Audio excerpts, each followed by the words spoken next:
Italy, home to some of the most ancient and obscure crafts and artisans. The Italian artistic influence has penetrated the globe and captured the imagination of artists across every continent on Earth.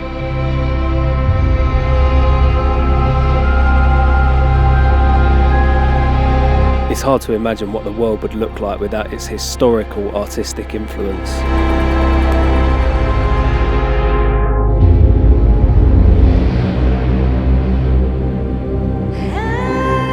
I'm James, a filmmaker from the UK, and together with Mazda and Mazda Discovers, I'm heading to Venice and the wider Veneto region to meet with an Italian globe maker who is determined to keep the ancient craft of Venetian globe making from falling into the forgotten ancient abyss.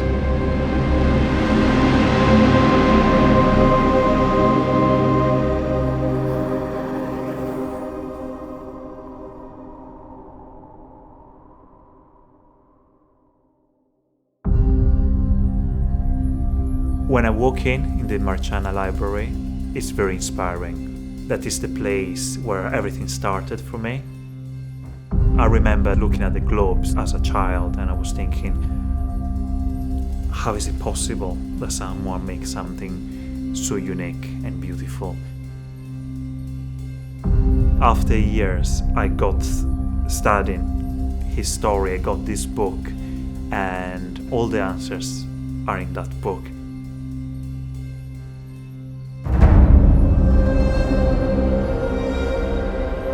I'm Leonardo Frigo, I'm a traditional globe maker and all my art and craft is based on a book. This book was written in Venice in 1693 by Vincenzo Coronelli. He was a globe maker for the Venetian Republic. This book was a collection of all his studies about the stars, the planets. Sometimes I'm saying that it's my Bible. And in the last part of this book, he wrote how he used to build the globes. Traditional globe making, if we think about the globes made in Venice in the 17th century, is a dead craft. So I hope to resurrect the Venetian craft of globe making. To build a globe, there are a lot of different crafts. From the paper to the pigments, printmaking, the copper plates, so there are a lot of crafts involved. When I got the book and I started studying how to build the globes, I realized that I need to find a lot of different materials. Coronelli mentioned that you need a specific resin from a tree in the Veneto region. And it was amazing to find that this tree is from my village. It's a large tree. So thanks to locals, we found some trees, drilled the tree, and after years is giving this resin. And this resin is very important for the glue and the varnishes that Coronelli was using. So for me, it was amazing to go back to get an ingredients to build my globes from Asiago. So what inspired me to build the globes is not only the beautiful object, but it's more to learn and to save the craft of globe making with all the research. When I got and I read this book, I feel like that he wrote it for the future and help the new generation to learn how to keep this craft alive.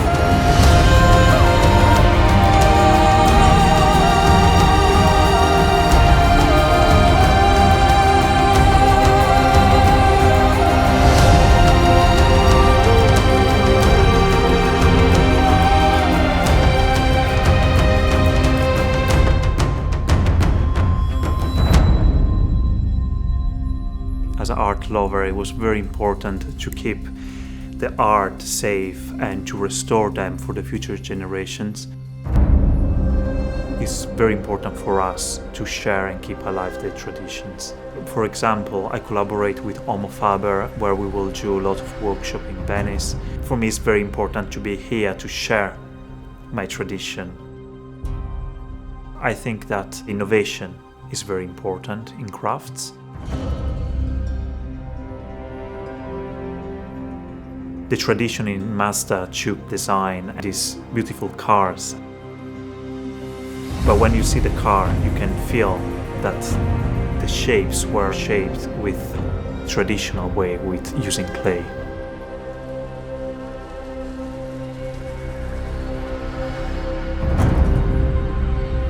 One of the best parts of my job as being a filmmaker is getting an insight to other cultures and crafts. And spending time with Leo and understanding the rich history of globe making has made me realise just how important and precious our artistic heritage is.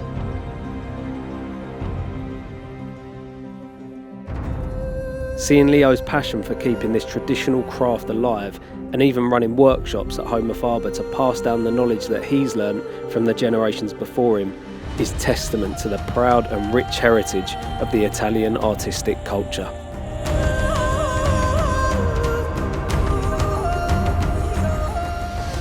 As creatives and craftsmen, we've got a lot to be thankful for, and this journey has taught me a lesson that I'll carry with me for the rest of my life.